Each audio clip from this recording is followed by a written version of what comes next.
In the winter of 1968, 11-year-old Samuel Holt vanished from the town of White Pines, Michigan. His bike was found by the lake. His footprints stopped at the water's edge. No body, no witnesses, just the cold wind and silence. 57 years later, Samuel Holt's diary surfaces, and the last pages tell a story no one was meant to read. This is the Lost Pages. Before we open the diary, hit subscribe. The house at 412 Lakeside Drive was coming down after 60 years of decay. March 3rd, 2025. Cold, colorless light. Dust turning in the air like ash. Demolition foreman Travis Roan kicked through the rotted paneling of the basement wall, trying to dislodge a stubborn beam. His hammer hit metal instead of wood. Thunk. "Hold up," he called. The crew gathered. Travis knelt, scraping plaster away until a tin lunchbox emerged, dented and streaked with rust.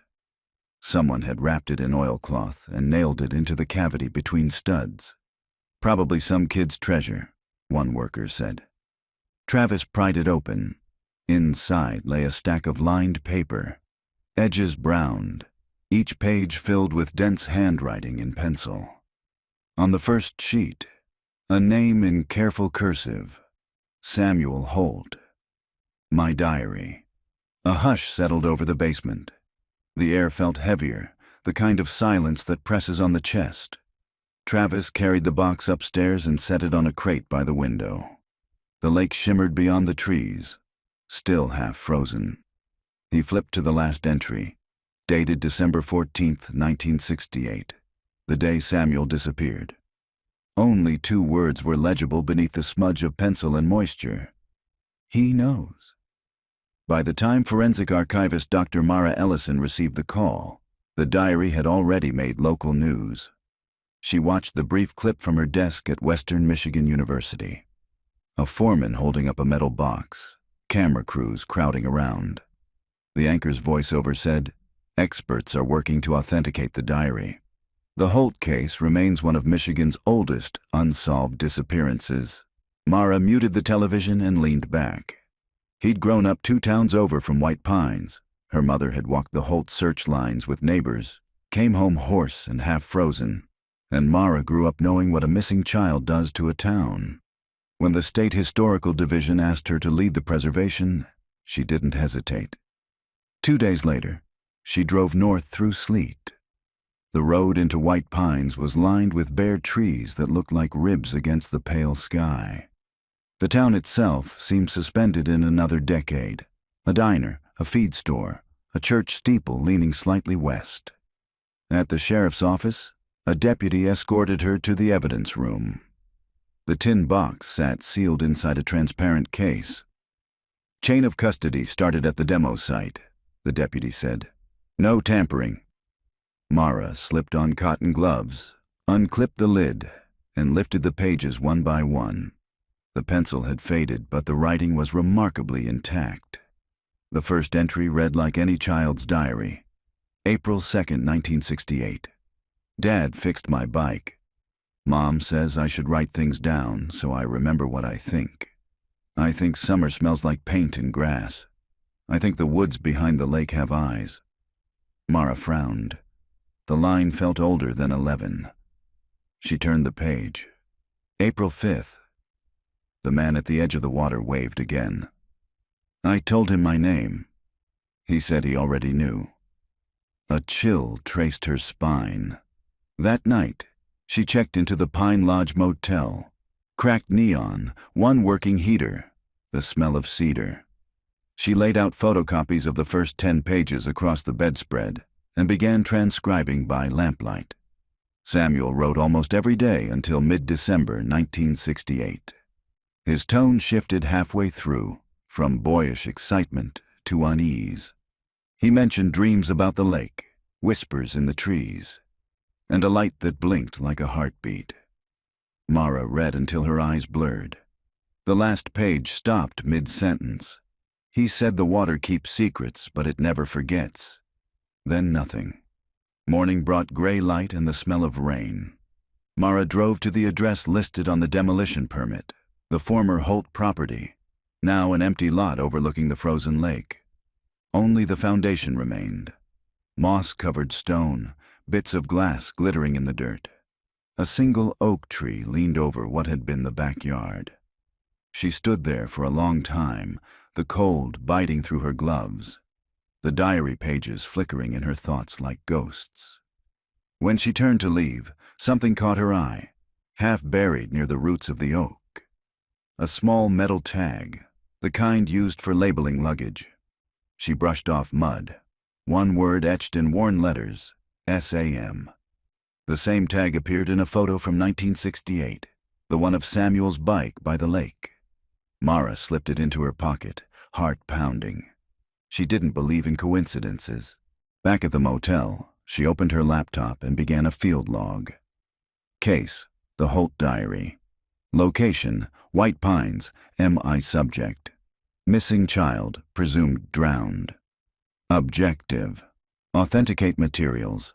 Identify contextual anomalies. Under anomalies, she typed, diary condition inconsistent with 57 years underground. Graphite remains stable. Final entry suggests prior knowledge of threat. Then she stopped typing because the heater clicked off, though she hadn't moved. The silence was absolute. She turned slowly toward the window. Outside, through the fogged glass, a faint reflection stared back. Small, pale, standing at the edge of the parking lot. A boy, no older than 11, wearing a winter coat from another century. Before Mara could react, the shape blinked out, replaced by her own reflection and the dull glow of the motel sign. Her pulse hammered. She laughed under her breath. Nerves, exhaustion, suggestion. But when she glanced back at the desk, she saw moisture beading on the pages she'd laid out. Drops of water, cold and perfect, as if lifted straight from the lake. Morning light crept pale and thin through the motel blinds. Dr. Mara Ellison woke to the hiss of the radiator and the taste of metal in her mouth. She dreamed of water, slow, dark, soundless. The photocopies of Samuel Holt's diary still covered the desk, curling at the corners from the damp that hadn't been there the night before. She wiped the droplets away and told herself the condensation came from the faulty heater. But part of her, the quiet, unscientific part, knew better. She made coffee and opened her field notebook. Step 1. Forensic analysis of graphite pressure indentations. Forensic specialists could reveal erased or faded words by using oblique light and dusting powder. She didn't have a full lab here, but she'd brought a portable magnifier and a sheet of mylar film for graphite lifts. She laid one diary page flat, adjusting the lamplight to catch shallow grooves invisible to the naked eye. At first, nothing. Then, under the low angle, faint ridges appeared, pencil strokes pressed into the paper without graphite. She rubbed the surface gently with black toner powder and watched the ghost of a sentence emerge, letter by letter. He says the lake remembers faces. Mara's breath left her in a short exhale.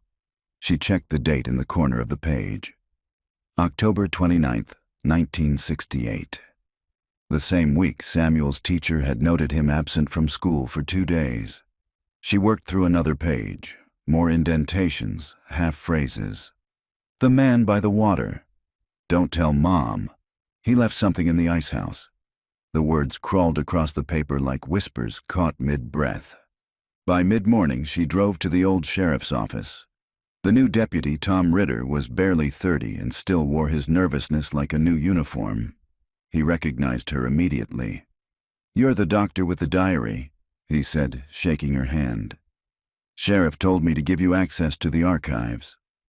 The archives were a single room that smelled of mildew and dust. Inside, dozens of cardboard boxes held everything from old traffic citations to the original Holt case file. Mara found the folder within minutes, a slim stack of yellowed reports and Polaroids. The incident summary read, December 14th, 1968. Subject Samuel Holt missing. Presumed drowned. Bicycle located 10 feet from shoreline. Minor scuffing on frame. Water search negative. Snow began 14:30. Search suspended after 4 days. No mention of witnesses. No fingerprints. No evidence of foul play. But one document caught her attention. An interview sheet from October, 2 months before the disappearance. The reporting party. Mrs. Carol Holt. Statement. Samuel said he met a man by the lake who talks through the ice. I checked. Nobody there. He's been sleepwalking. Said he hears knocking at night. Please advise. The sheriff at the time had written a single note in the margin. Likely imaginary friend. No further action. Mara stared at the words, heart thudding. A child's imagination, dismissed. And then he'd vanished. Outside, the sky hung low and colorless, promising snow. She walked to the edge of White Pines Lake. The surface was half frozen, a sheet of dull silver broken by black seams of open water. She crouched near the spot where Samuel's bicycle had been found. The reeds still grew there, dry and whispering in the wind. Something about the air felt charged, not haunted exactly, but aware. When she looked down, she noticed a cluster of smooth stones arranged in a small circle, the kind of thing children built for games or rituals. At the center sat a flat stone carved with faint letters, S.H. She brushed it clean. The engraving looked new. A sound echoed across the lake, a low, hollow knock. Then another, like wood against ice. Mara turned, scanning the shoreline. Nothing moved. The sound came again, closer now, rhythmic. 3 slow beats, then silence. Wind swept through the reeds, carrying a smell she couldn't place. Not rot, not fish, but something older, metallic, like blood diluted in water. She stood abruptly and stepped back. The sound stopped. Only her own breathing filled the air. She walked to her car faster than she meant to, trying not to look back at the lake. That night, she spread the diary pages across the motel bed again. Each entry she decoded told a story that grew darker. November 10th. He came again. Says the water talks if you listen close. I heard something say my name. It sounded like me. November 17th. He showed me the place under the ice house. Said it's where people go when they forget who they are. Mara pulled up the 1968 property maps on her laptop. The ice house had stood at the far edge of Holt's land, near the boathouse. The structure had collapsed in the 1980s and been buried under soil and weeds. She stared at the glowing screen until her reflection blurred. Her professional instincts told her she was chasing folklore. That memory could bend under trauma, that small towns mythologized tragedy. But something inside her, the same part that had felt the cold breath of the lake that afternoon, told her Samuel's words were pointing somewhere real. At 11:43 p.m., her phone buzzed. Unknown number. She answered. Silence. Hello? The line hissed with static. Then a voice, faint, high, childlike. Is this the lady with my book? Mara froze. Who is this? The voice giggled, a small, wet sound. You found my pages. You shouldn't read the last one. The call ended. She stared at the screen. No caller ID, no log in the recent call list. Her pulse pounded in her throat. She opened the diary, flipping to the final page again. December 14th, 1968. The faint writing, barely visible, seemed darker now, as if fresh lead had surfaced from the fibers. He knows. And beneath it, something new she hadn't seen before. A faint outline of a shape pressed into the paper, like a symbol. She tilted it under the light.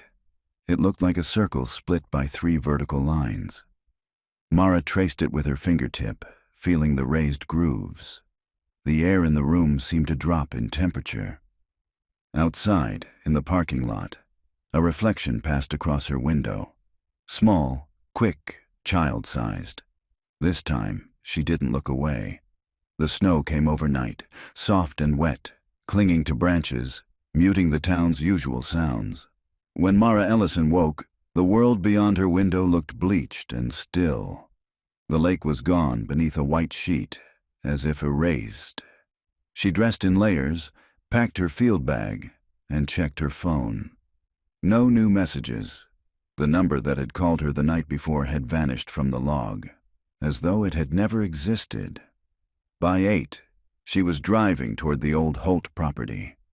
Her tires crunched through fresh snow, and fog rose from the frozen water like breath. She parked near the oak tree where she'd found the luggage tag days earlier and followed the faint trail toward the ruins of the ice house. The path wound through skeletal birch trees, their bark peeling like old paper. The ice house had once stored blocks of frozen lake water through the summers. Now it was just a depression in the earth, rimmed by broken timbers and rusted hinges. A half-buried foundation stone jutted from the snow, engraved faintly with the year 1919. She stood at the edge of the pit and listened. Nothing but the soft hiss of wind. Then she heard it. That same hollow knock, distant, rhythmic. 3 beats. Silence. 3 more. Her breath clouded in the cold. She scanned the pit. No movement, no sound except the faint creak of ice somewhere beneath the snow. She climbed down carefully, boots sliding on the frozen slope. The smell down there was strange, metallic, earthy, like damp iron. Near one wall she saw an opening, a narrow gap between stones leading into darkness. Mara crouched, shining her flashlight inside. The beam caught something that shouldn't have been there.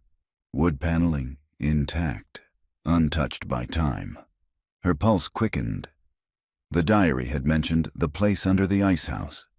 She widened the opening with a crowbar from her kit and slipped through. The crawl space opened into a small chamber.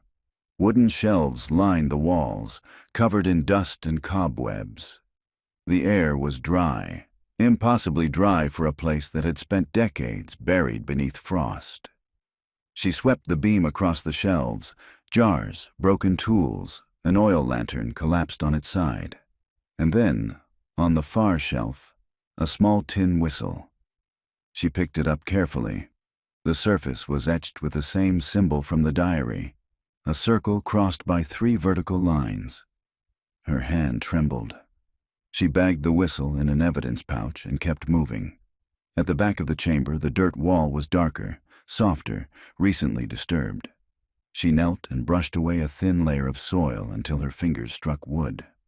Something buried. A box. She dug until she could lift it free. A small crate sealed with nails, no larger than a shoebox. The lid came loose easily, the wood splintering under her grip. Inside were fragments of newspaper, a handful of children's marbles, and a photograph. The photo was black and white, curled with age. 4 children stood in front of the same lake, 2 boys, 2 girls, all between 10 and 12. One of them was Samuel Holt. The others she didn't recognize. But in the corner, faint pencil marks read, Summer 1963, 5 years before Samuel vanished. She flipped it over. A line written in faint blue ink ran along the back. He picks one every 5 years. Mara's pulse spiked. She stuffed the photo back into the box and climbed out of the pit, breath coming fast. The air outside felt too bright, the snow almost blinding. She turned toward her car and froze. Footprints led from the tree line to her vehicle. Small ones, bare. By the time she reached the car, the prints stopped at the driver's side door. No one was there. The snow was unbroken beyond that point. She sat behind the wheel, heart pounding, staring at her own pale reflection in the rear-view mirror. Behind her, the field was empty. She drove straight to the sheriff's office. Deputy Ritter was on duty again, and the color drained from his face when he saw the photo. 1963? That's 5 years before Holt. He flipped through the case files on his desk. Wait, we had another missing kid that year. A girl, Lacey Morin. Went ice skating, never came back. Thought she fell through thin ice. Mara felt a chill spread through her. Did you ever find her body? He shook his head. Not a trace. She laid the photo flat. That's her, she said, pointing to the second girl in the picture. Same face as the yearbook photo online. Ritter looked closer. Then, who took this photo? The angle suggested the photographer was standing waist-deep in the lake. Mara didn't answer. That evening, back at the motel, she pored over every page of the diary again. The sequence of entries began to take shape as something like a pattern. 5-year intervals, each with vague mentions of the lake calling. In the margin of the November 30th page, faint impressions showed through from an earlier erased note. She rubbed gently with graphite powder until words appeared. He says the water takes what the town forgets. She looked up, suddenly aware of her reflection in the dark window, her own face framed by the pages spread out on the bed. Outside, snowflakes spiraled down in perfect silence. Then, from somewhere beyond the glass, came a single, clear whistle. 3 notes, low and hollow, the sound of a tin whistle played by someone very small. Mara turned off the lamp and stood in darkness. The whistle came again, closer now, directly outside her window. She forced herself to look. Through the frost, she saw him. A boy standing ankle-deep in snow, face turned up toward the light. Eyes pale and glassy, mouth half open as if breathing water instead of air. He lifted a hand and pointed toward the lake. The sound of the whistle faded into the hum of the motel heater kicking back on. When she blinked, he was gone. On the windowsill, something small gleamed under the lamplight, a marble, wet and glistening, etched with the same 3-lined symbol. Mara sat down slowly, the weight of the discovery pressing through her chest like a heartbeat she didn't own. She whispered to herself, "He picks one every 5 years." She flipped open her notebook, staring at the cadence. 1953, 1958, 1963, 1968. Then a skipped beat in 1973 and 1978. The disappearances had stopped after 83, the year the ice house collapsed. Until now. Outside, the snow kept falling.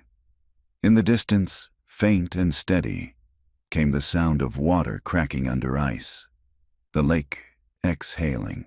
In the summer of 1987, 2 teenagers vanished from a county fair in Harper, Texas.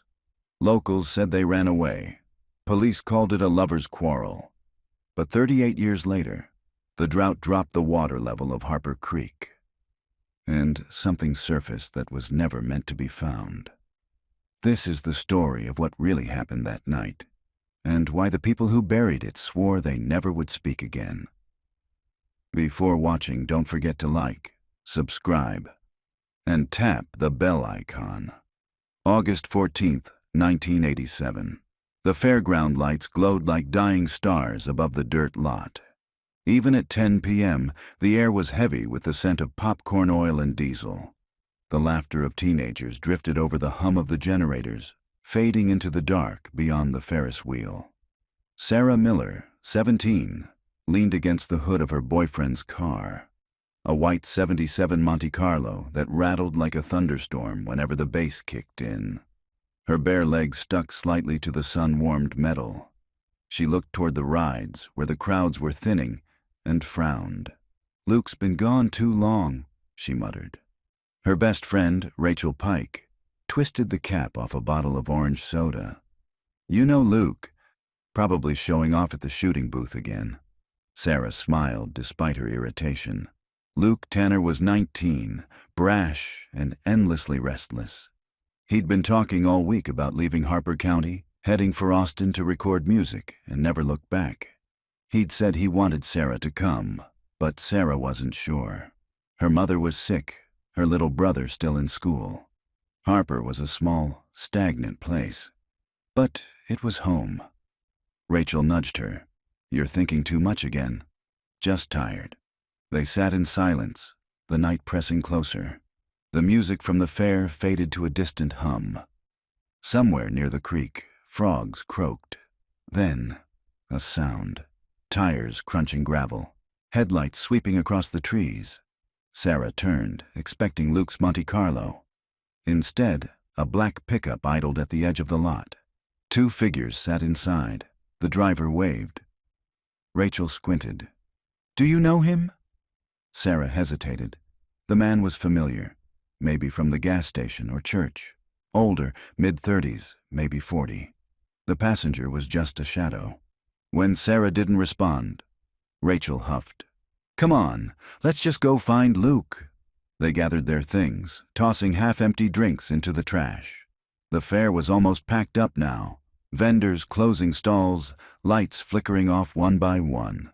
As they walked past the exit, the black pickup rolled forward, slow and deliberate. The driver leaned out. "Need a lift, girls?" "Roads are dark this way." Rachel laughed uneasily. "We're fine, thanks." He smiled. There was something wrong about that smile. Too still, too sure. "You sure?" "Harper Creek gets mean after midnight." Sarah's hand found Rachel's. "We're fine," she repeated, and kept walking. The truck didn't move. Its engine idled, low and steady. When they reached the fairground gate, Sarah looked back. The pickup's lights were off now. Just darkness where it had been. A faint unease crawled up her spine. "Let's go the long way," she whispered. They cut through the field behind the fairgrounds, the grass brushing their jeans, cicadas screaming in the trees. The moon was high and thin, just enough to light the path toward the dirt road where Luke had parked. Then, a sound again. Footsteps behind them. Rachel turned. Probably Luke, but it wasn't. A shape moved between the trees, tall, broad-shouldered, steady in stride. Another figure flanked him, smaller, younger. Sarah's heart picked up speed. "Run!" They bolted across the clearing, grass tearing beneath their feet. The truck engine roared back to life somewhere behind them. Rachel screamed, and it cut off, swallowed by the dark. Sarah didn't look back. She ran toward the faint glint of moonlight on metal. The Monte Carlo. The driver's door was open. Luke wasn't there. Then came the pain, sudden, electric, something striking the back of her head. The world tilted. Stars burst across her vision. She fell to her knees, the smell of gasoline sharp in the dirt. Through the ringing in her ears, she heard a voice. Low, calm, almost kind. "Easy now. You'll be all right." A flash of white light. A flashlight beam. A glimpse of a man's hand, rough and scarred. A silver ring on his thumb. Then darkness. When the sheriff's deputies found Luke's car 2 days later, the seats were soaked in creek water. No sign of Sarah, no sign of Rachel. Just a single white shoe lodged beneath the brake pedal. The Harper County Fair reopened the next year. The creek dried in summer, flooded in fall, and the case, like so many others, went cold. Until 2025. The drought had stripped Harper County bare. For the first time in 40 years, the bed of Harper Creek cracked open like sun-baked skin, the air thick with a sour smell of silt and fish rot. Sheriff Eli Grant squinted through the windshield of his pickup as he pulled off the rural road and into the clearing where a half-dozen emergency vehicles crowded the banks. He'd seen the drought chew through lakes before, but not like this. Not enough to reveal what the earth had kept hidden. A deputy jogged up as he climbed out. "Sheriff, you're going to want to see this." Eli adjusted his hat and followed the deputy down the muddy slope. The sun had already dipped behind the tree line, leaving the sky bruised and violet. Crickets filled the silence, that same endless Texas hum that never quite died. At the bottom of the creek bed, yellow tape fluttered. A small team of forensics techs knelt beside a shallow trench. In it lay bones, not animal, not random. A human skeleton curled as if still shielding itself from something unseen. "Jesus," Eli muttered. The tech glanced up, At least 3 decades old, maybe more. Anyone call the university lab? They're on the way from Austin. You want to see this, though. The deputy pointed with his flashlight. Half buried in the mud beside the bones was something metallic. A pendant, dull and dented, its chain half snapped. Eli crouched, brushing the dirt away with his gloved thumb. The faint outline of an engraved letter shimmered beneath the grime. An S. He felt a tug in his memory, the way the name had haunted every Harper County file drawer since 1987. Sarah Miller, 17, last seen leaving the county fair. Missing, presumed runaway. The sheriff straightened, staring at the creek as if it might answer him. "Get this secured," he said quietly, "and call the county coroner. We're reopening the Miller-Pike file." By the time the scene lights went up, word had already spread. Harper was small, too small for secrets, though somehow it had managed to keep this one. Across town, the Harper diner was half empty except for locals glued to their phones. The news alert had hit every screen before the county even made a statement. Remains found at Harper Creek. Possible link to 1987 disappearance. In a corner booth, a woman in her 50s sat very still, her hand frozen around a coffee mug gone cold. Her name was Lydia Pike, Rachel's younger sister. She'd been 12 when Rachel vanished.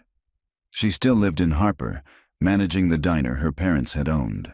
When the news anchor repeated the words, "cold case," Lydia's throat tightened. Her phone buzzed. Unknown number. She hesitated, then answered. "Ms. Pike," a man's voice said. "This is Sheriff Grant." "I'd like to speak with you when you can come by the station," Lydia swallowed.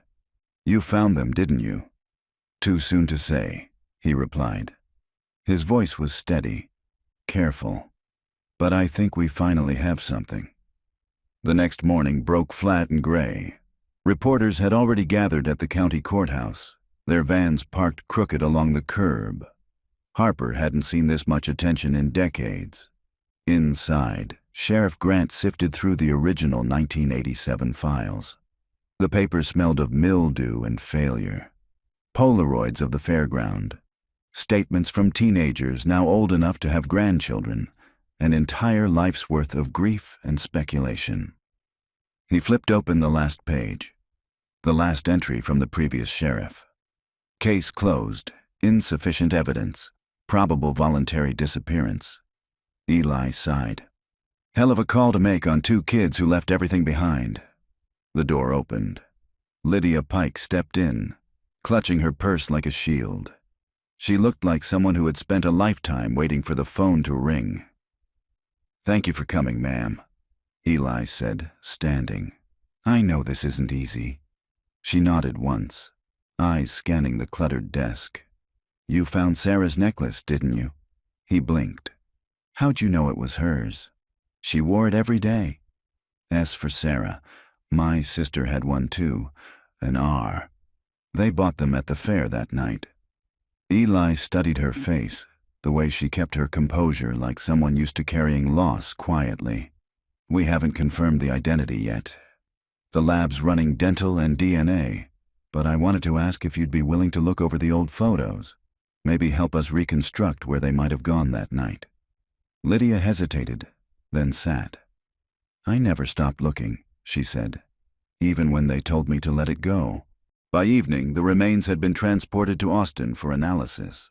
The forensic team had found fragments of a second set of bones tangled in the mud. Smaller, delicate, possibly female. And nearby, in a tangle of roots, they'd recovered something else, a cracked Polaroid. Its colors long faded but shape still visible. 2 teenage girls smiling beneath a Ferris wheel. Behind them, a dark pickup truck parked just beyond the fence line. Eli stared at it under the evidence light, the hair on his arms prickling. The file number stamped on the back read, Number 87-214, Harper County Fair. He turned the photo over, eyes narrowing at a smudge of ink on the bottom edge. A handwritten note, nearly erased by time. "She said we'd make it out tonight." He looked out the window toward the dark stretch of county road leading toward the creek. The drought had brought the bones back, but something else was rising with them. Something Harper had buried in more ways than one. The smell of old files clung to the sheriff's office long after Lydia left. By the time she pulled into the gravel lot behind her diner, the sun had already sunk below the pecan trees, leaving the windows mirrored black. She sat for a long moment with the engine idling, hands gripping the steering wheel until her knuckles blanched. Inside, the diner hummed with its usual late-night rhythm, the coffee machine sputtering, the jukebox sighing out country ballads nobody really listened to. A few regulars nodded at her as she passed, but she didn't stop to chat.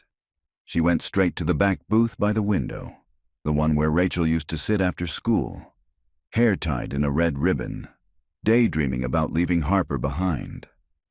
Lydia still set a napkin and a glass of water at that seat every year on August 14th, a ritual no one talked about anymore. She took a slow breath, pulled her phone from her purse, and scrolled through the day's news updates. Remains believed to belong to missing Harper teens, unearthed after decades. Every headline hit the same way: clinical, detached, a story for the world, but a wound reopened for her. A bell jingled as someone entered. Lydia didn't look up until a voice said softly, "Still open?" A man in his late 30s stood near the door, wearing a denim jacket dusted with road dirt. He had that weary look of someone who'd spent a lifetime chasing ghosts. Jonas Quinn, the Austin reporter who'd covered every cold case within 100 miles. "I heard they found something," he said, sliding into the booth across from her. "And I heard you were there." Lydia frowned. "You drove all the way from Austin for rumors?" He smiled faintly. "Rumors are what truth grows out of." "Not everything needs to grow," she replied. They sat in silence for a moment, the ticking of the wall clock loud between them. Jonas lowered his voice. "My editor's been pushing for a feature.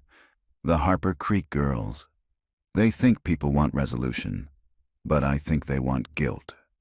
Someone to hate Lydia studied him. "And what do you want?" His answer came slow. "The truth. Whatever shape it's taken after all these years that night." Lydia dreamed again.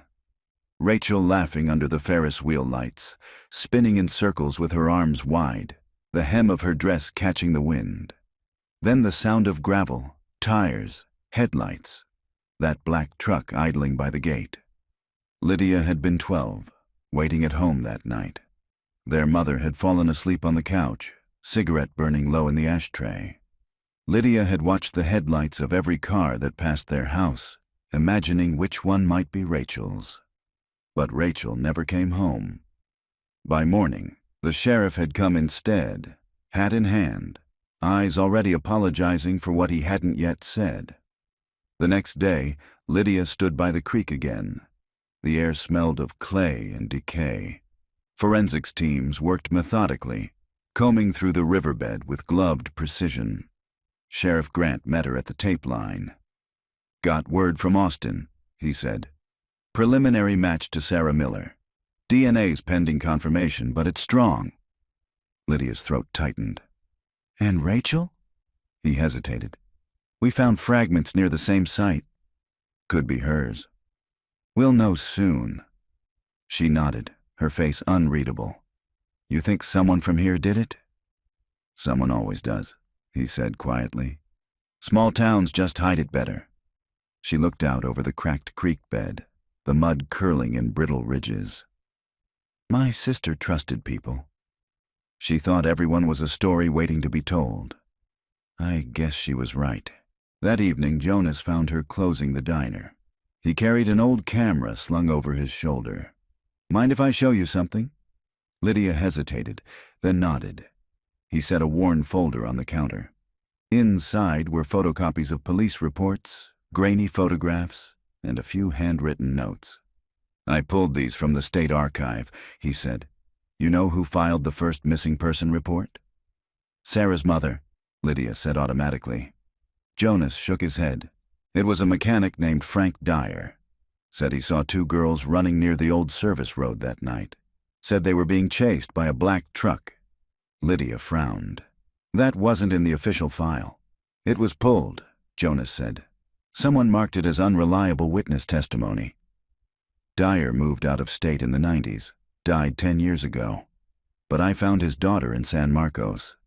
She says her dad never stopped talking about that night. He leaned closer.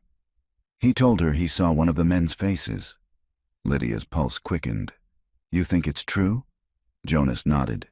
He described a ring. Silver, thumb finger, shaped like a coiled snake. Lydia froze. The memory hit her like a punch.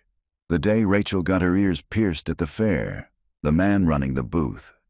He dropped something from his hand, a flash of silver on his thumb, as he laughed and said, "Careful. Pretty girls like you shouldn't bleed too much." She had forgotten that detail. Until now. Do you remember his name? Jonas asked quietly. She shook her head. No, but I remember his eyes. Pale, like glass. Jonas closed his notebook. Then we might just have our first real lead.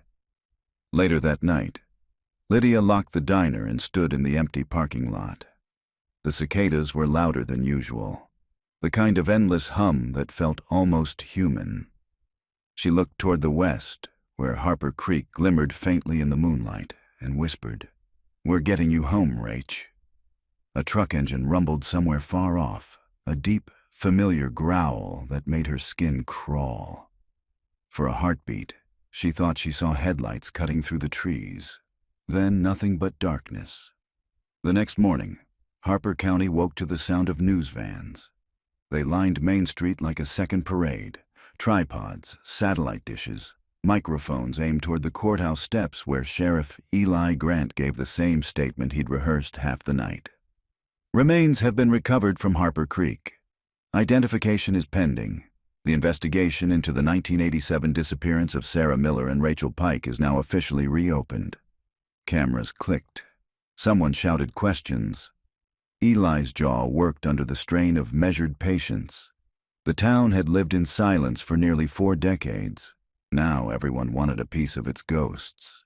When the reporters dispersed, Jonas Quinn was the only one still standing near the steps. "You don't look like a man who believes in coincidence," he said. Eli eyed him. "You're not supposed to be here." "Neither are they," Jonas replied, nodding toward the creek in the distance. "Mind if I ask you something off the record?" Eli sighed.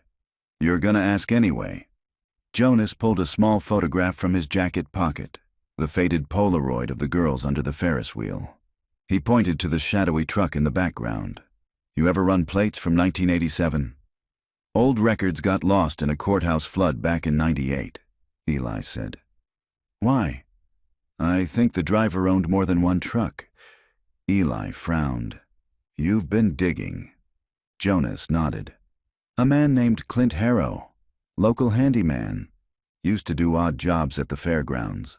Arrested twice, once in '86 for assault, once in '88 for trespassing. Charges dropped both times." "Who dropped them?" "Sheriff Tom Ralston." Eli's stomach tightened. Ralston had been his mentor, the man who'd handed him his badge 20 years ago. "You saying the old sheriff covered something up?" Jonas's tone softened. "I'm saying Harrow had friends in uniform, the kind that bury mistakes in mud and call it mercy." That afternoon, Eli drove out to the edge of town where Harrow's old property still stood. A single-story shack half swallowed by kudzu and time. The porch sagged under its own weight. A rusted for sale sign tilted in the yard. He ducked beneath the caution tape someone had tied across the door and stepped inside. Dust motes swirled in the thin bars of light slanting through the broken blinds. The place smelled like rain-soaked wood and something older, forgotten. A table stood near the center of the room, covered with yellowed newspapers, hunting knives, and empty liquor bottles. On the wall hung a cracked mirror. Eli caught his reflection, and then something else, a glint of metal wedged in the floorboards below. He crouched, pried it loose with his pocket knife, and held it up. a silver ring, coiled into the shape of a serpent, its head forming the clasp. The same ring Jonas had described. He stared at it for a long moment, feeling the past crawl out of its grave. At the county office later, Eli dropped the ring into an evidence bag and called Jonas. "You were right," he said. "Harrow owned a ring like that. I found it at his place." Jonas whistled softly. "He's still alive. Died in 2009. Heart attack. No family. So the ring outlived him." Eli leaned back in his chair. "You ever get the feeling the dead don't stay dead here?" "Depends who's listening," Jonas said. That evening, Lydia closed up the diner early. The news about Harrow had reached her before the sheriff could call. Small-town telegraph still faster than any official statement. She sat on her porch with a mug of coffee gone cold, staring at the field that led toward the fairgrounds. She remembered Harrow now, the man who fixed the generators at the fair, always smelling of oil and cigarettes. The way he'd lingered too long when handing back Rachel's dropped comb. She hadn't thought of him in years. Or maybe she had, in dreams she couldn't quite remember. A car pulled into her driveway. Headlights off, quiet. Her pulse jumped until she saw Sheriff Grant step out. "Sorry for dropping by late," he said, approaching the porch steps. "Figured you'd want to hear it from me." Lydia motioned for him to sit. "It's Harrow, isn't it?" "Looks that way," he admitted. "But I don't think he worked alone." She looked at him sharply. "What makes you say that?" Eli hesitated. "The ring. It's old, handmade. Found records from a pawn shop in '87, 2 identical pieces sold the same week. One to Harrow, the other to someone named Reed Carnes." The name hit Lydia like ice water. Carnes. "I know that name. He used to own a salvage yard in San Marcos," Eli said. "Closed down after his brother got arrested for a federal weapons charge." Reed vanished not long after Lydia's mind flickered back to something her father once said. The night Rachel disappeared, he'd seen a pickup parked near Harper Creek. Dark blue, maybe black, he'd told the deputy. Had a dent on the tailgate like a boot print. Eli showed her the Polaroid. "This look familiar?" Her breath caught. The truck behind the girls, faint but visible, had the same dent. Back in town, Jonas sat in his motel room, replaying the day's interview recordings. He stopped on Lydia's voice, soft but firm. Rachel thought everyone was a story waiting to be told. He opened his laptop and searched the name Reed Carnes. A few old citations popped up.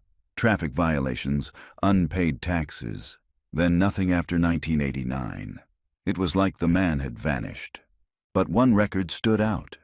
A bill of sale from a scrapyard auction dated June 1990.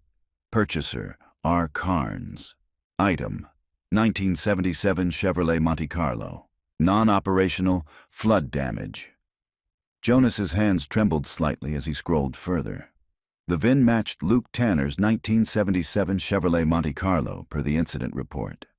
He grabbed his phone and dialed the sheriff. "Eli, it's Jonas. I think I found your Monte Carlo. Carnes bought it 3 years after the girls vanished." A long pause. "Where?" "Warehouse lot outside San Marcos. And Eli, the deed's still active. Someone's been paying the taxes Eli drove out before dawn.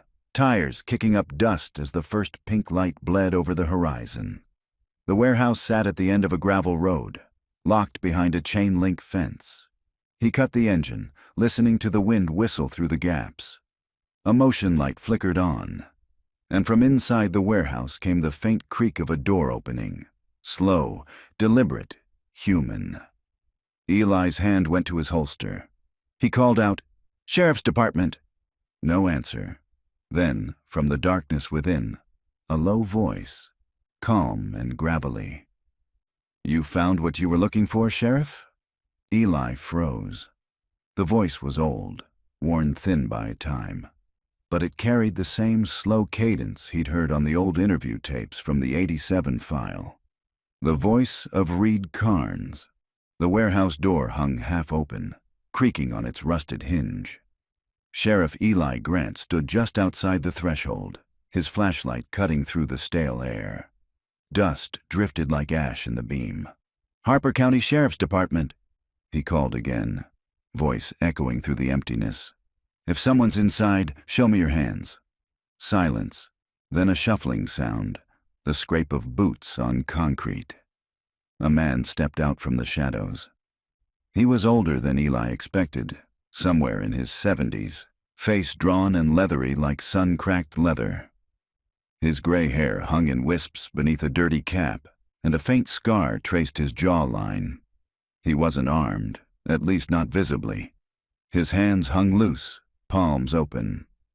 "Didn't mean to startle you, Sheriff," he said.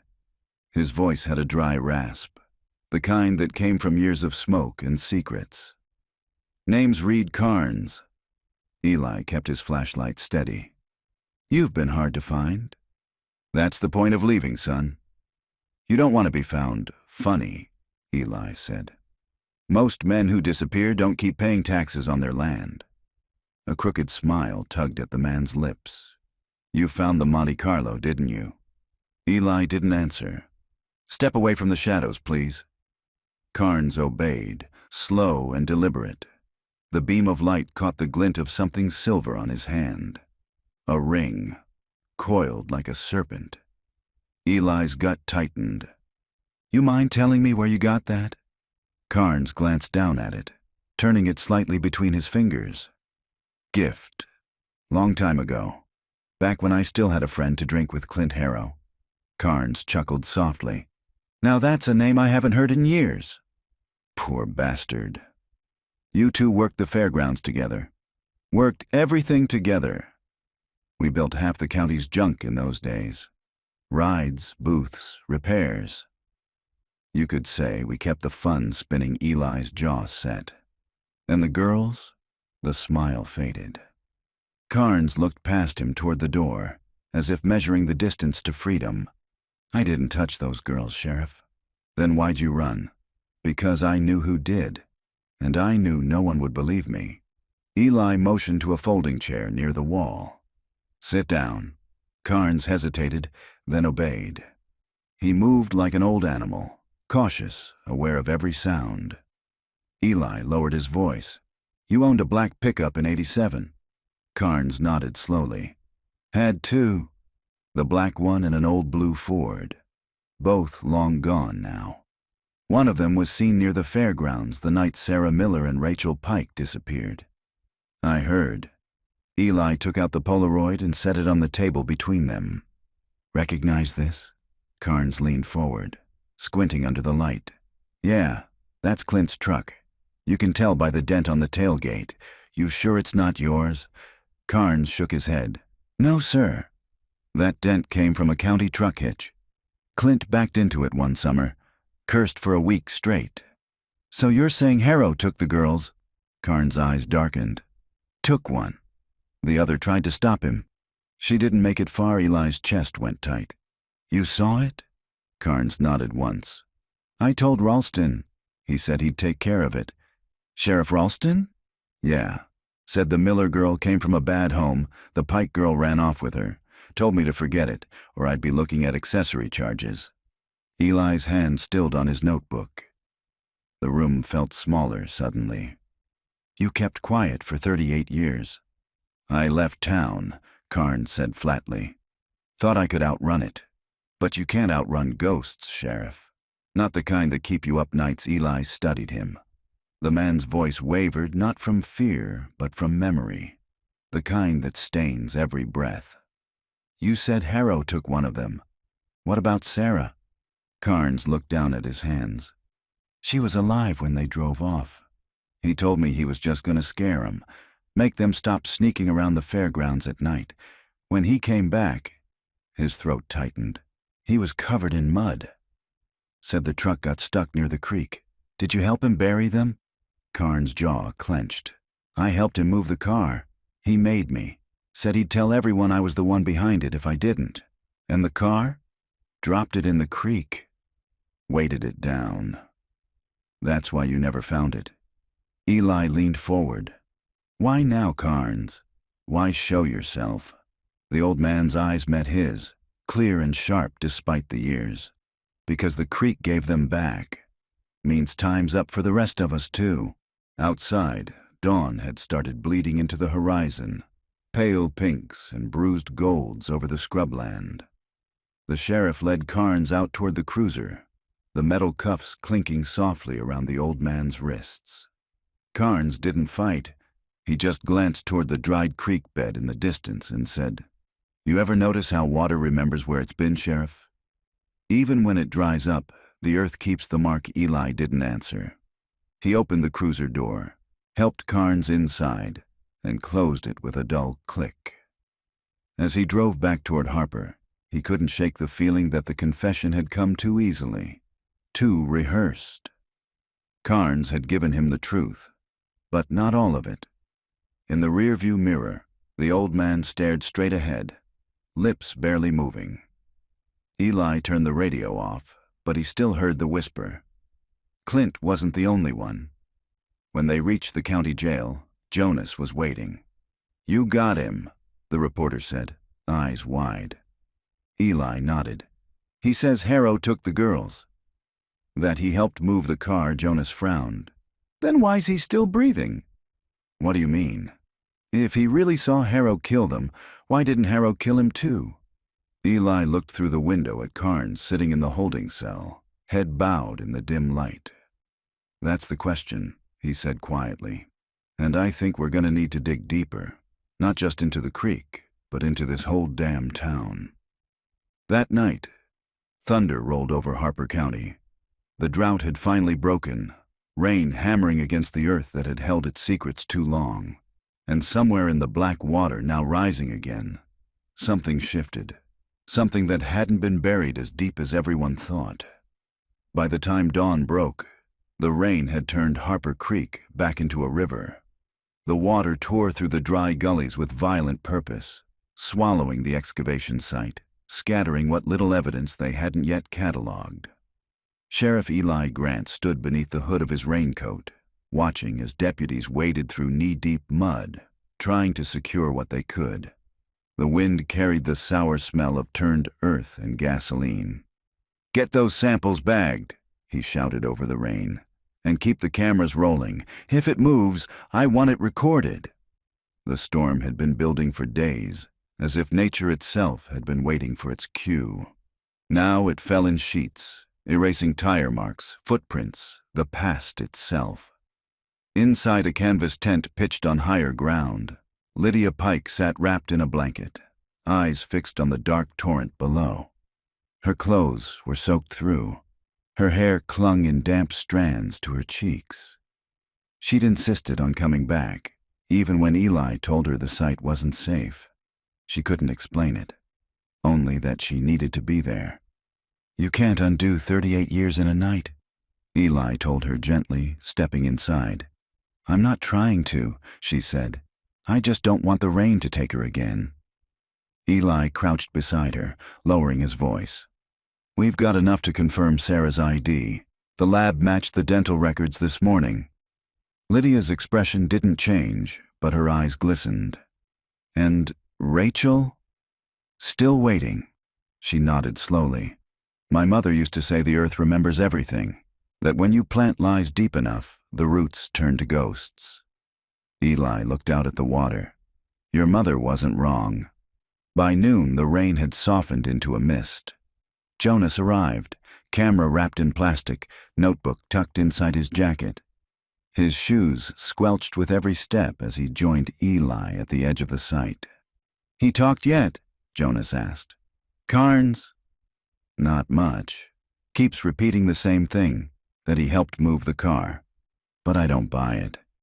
He's leaving something out." Jonas frowned. "What about Ralston? You think the old sheriff knew?" Eli didn't answer. His silence was confirmation enough.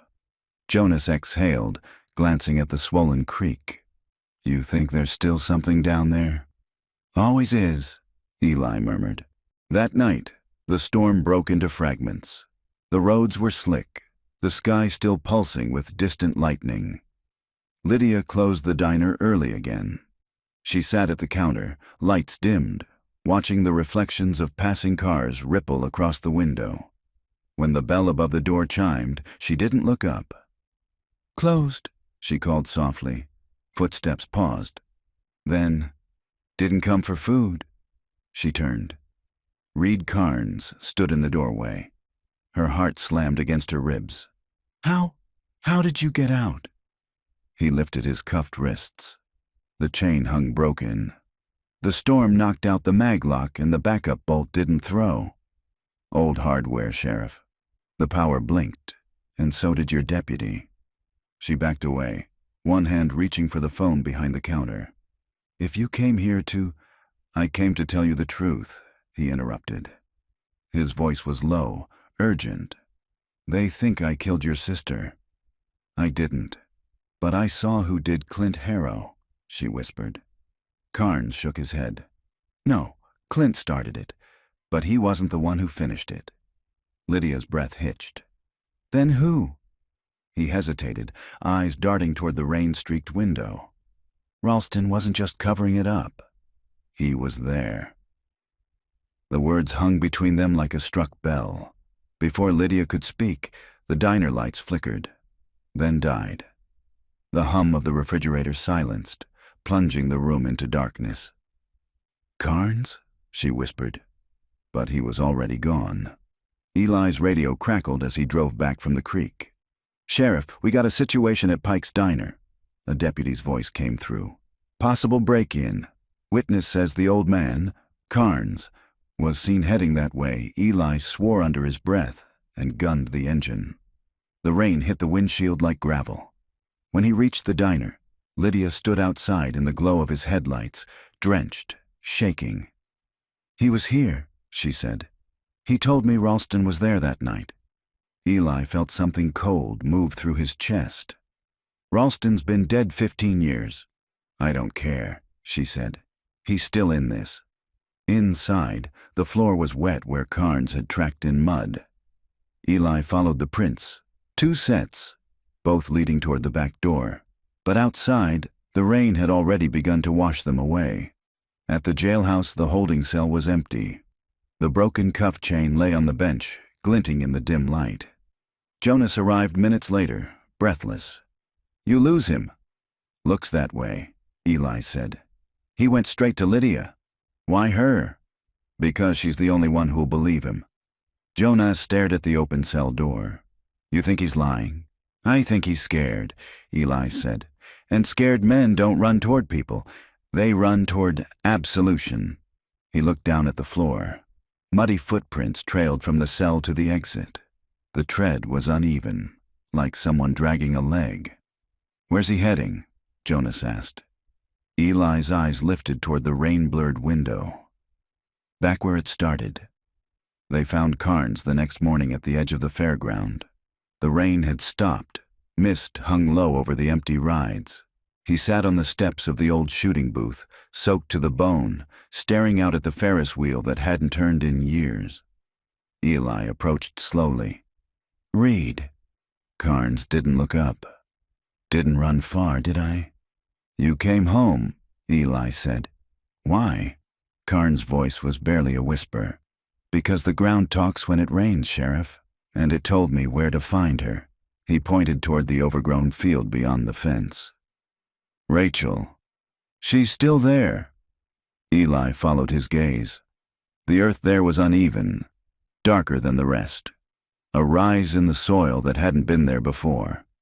Jonas lifted his camera. Breath caught in his throat. "You think he's right?" Eli didn't answer. He just stared at the Ferris wheel looming behind them, its rusted frame dripping water like tears. "Let's find out," he said.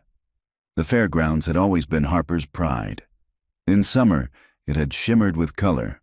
Fried dough smoke, carousel music, the gleam of tin prizes under string lights. Now, after nearly 4 decades of neglect, it was nothing but rust and ghosts.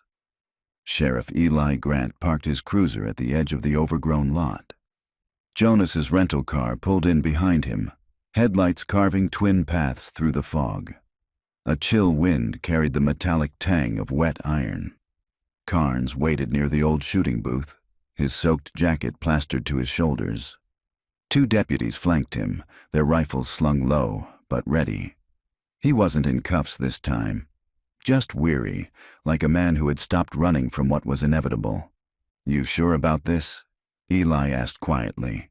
Carnes nodded toward the field beyond the fence. "Right over there, near the generator shed. She's under the elm roots." Been waiting long enough, the deputies set up portable floodlights. White light spilled across the tall grass and broken rides, transforming the place into a stage. Lydia arrived soon after, her face pale, her eyes hollow but sharp. "If he's lying again," she murmured. Eli handed her a flashlight. "Then we'll know by morning." The first shovel hit something solid just after midnight. A dull clink, unmistakable. The deputies slowed, working carefully until the outline of a shallow pit emerged. The smell of rot and damp earth was almost unbearable. When one of them unearthed a strip of faded fabric, Lydia's hand went to her mouth. It was sky blue, the color of Rachel's favorite dress. Eli crouched beside the pit, brushing the soil away gently. The remains beneath were delicate, almost skeletal, but the position was deliberate, as though someone had laid her down carefully, not hastily buried her. "She's here," he whispered. He was telling the truth. Carnes turned away, trembling. "I told her to leave that night. I begged her, but she wouldn't. She said Sarah was scared. Said she wouldn't leave her friend behind." Lydia looked up sharply. "You saw her?" "I saw them both." Sarah was already in the truck. Clint was drunk, waving that damn flashlight like a trophy. Rachel tried to pull her out, but his voice cracked. Ralston came out of nowhere, said to get back in the truck, that he'd handle it, but he didn't handle it. He ended it. Eli's pulse hammered. "You're saying Sheriff Tom Ralston killed Rachel Pike?" Carnes nodded. "Shot her when she ran. Said it was an accident. Said nobody would believe she wasn't involved." The words hung heavy in the air. Rainwater trickled through the disturbed soil, pooling around the bones like tears. By dawn, the medical examiner had arrived. The team worked in silence, cataloging every fragment, every thread. Jonas stood apart, his camera forgotten at his side. He'd seen plenty of stories about the past refusing to die, but never one that felt this personal. He glanced toward the Ferris wheel, a perfect silhouette against the rising sun. Somewhere inside its rusted spine, a single metal gondola creaked back and forth in the breeze. "Eli," he called softly. "Come look at this." The sheriff followed his gaze. The movement was steady, rhythmic, as if something inside was causing it to sway. Climbing the ladder, Eli's boots slipped on the wet steel. He reached the gondola and peered inside. At first, it looked empty. Then the light shifted. A small wooden box lay wedged under the seat. He pulled it free, wiped the grime from its surface. Inside were photographs. Polaroids curled with age, some stained with water, some still vivid. The girls, the fairgrounds, the creek. And in several of them, a man's face. Sheriff Tom Ralston. Lydia's breath caught when Eli laid the photos out on the hood of his cruiser. Her voice broke. "He was supposed to protect us." Jonas stared at the images, his journalist's instincts whirring behind his eyes. "This changes everything," he said. "He didn't just cover it up. He staged the investigation." Eli's expression hardened. He made everyone look the other way. And when Harrow died, he let the story die with him. Carnes spoke up from the back of the cruiser. Ralston was smart, kept trophies, but not for pleasure. For control. If anyone ever turned on him, he had proof they were dirty too. "Did he keep them here?" Eli asked. Carnes nodded toward the fairground office at the far end of the lot. He had a safe in the floor. Right under the Ferris wheel generator, Eli grabbed a crowbar from his trunk. Jonas followed, camera slung over his shoulder, every instinct humming. The office was barely standing. Wallpaper peeled in strips, and a nest of old fare tickets littered the floor. Eli found the generator, a rusted hulk, and, beneath it, the faint outline of a metal panel.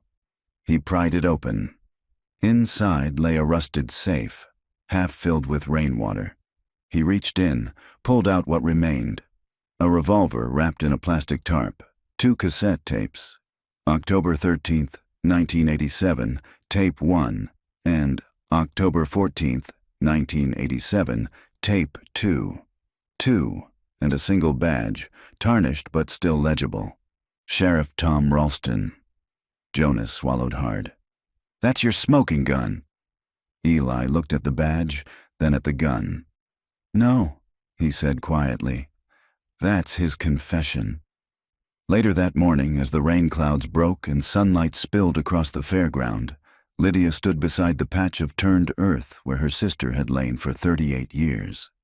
She held one of the photographs, Rachel at the fair, cotton candy in hand, laughing into the wind, and whispered, "You can rest now." The Ferris wheel groaned in the wind behind her, turning just once, a single creaking revolution, before falling still.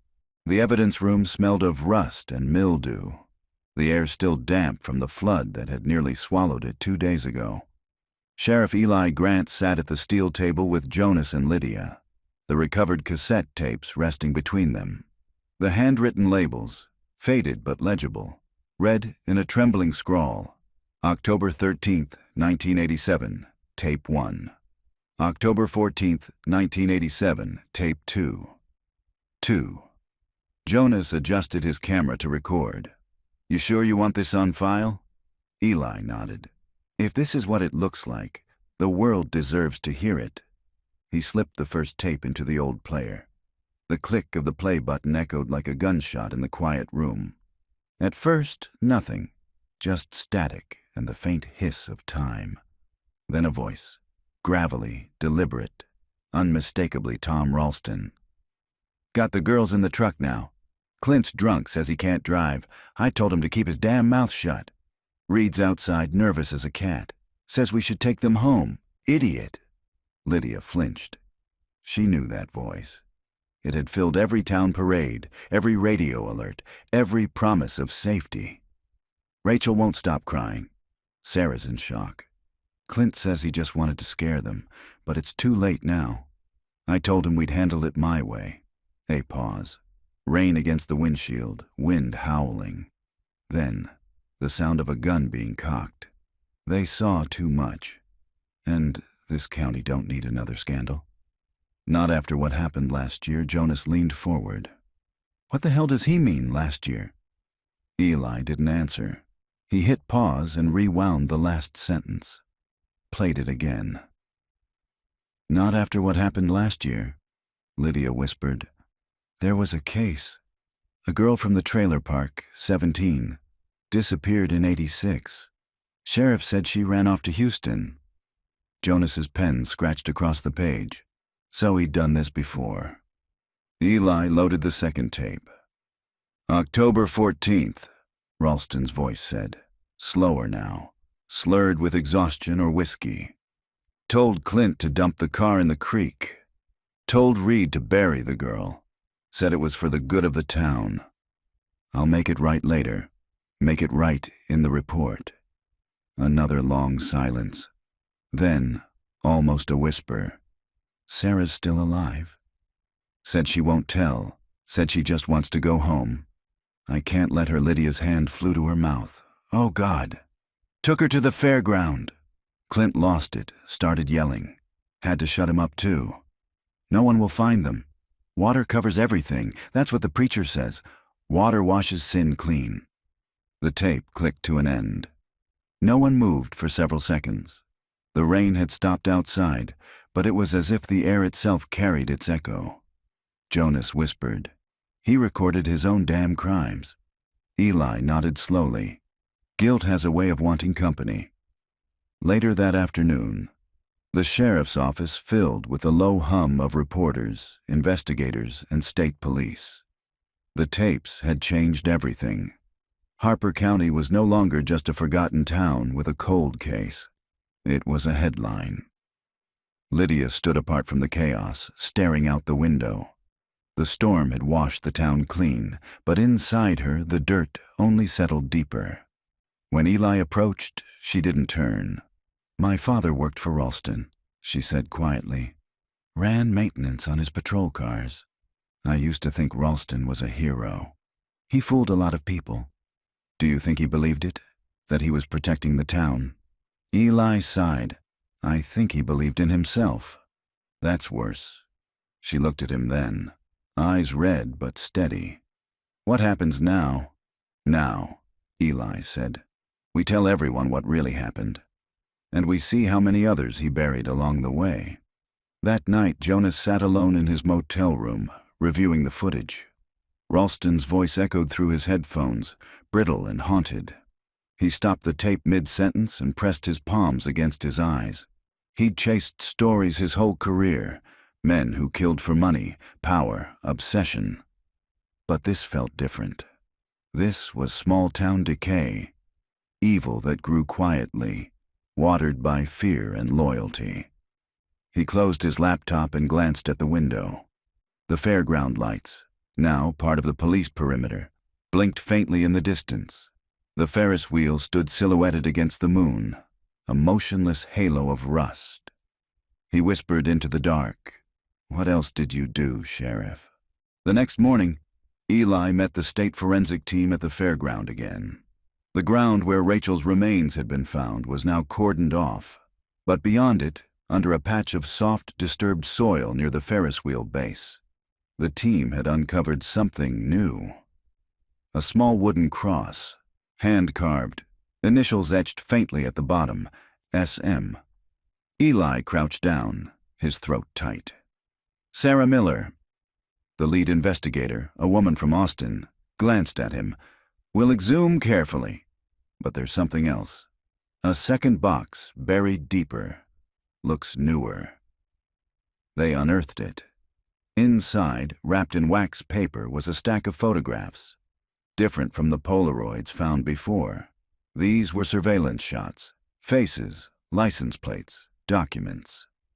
Jonas leaned in. "These aren't from the 80s. They're from the 90s. The investigator nodded. "Looks like someone kept watching and recording long after Ralston died."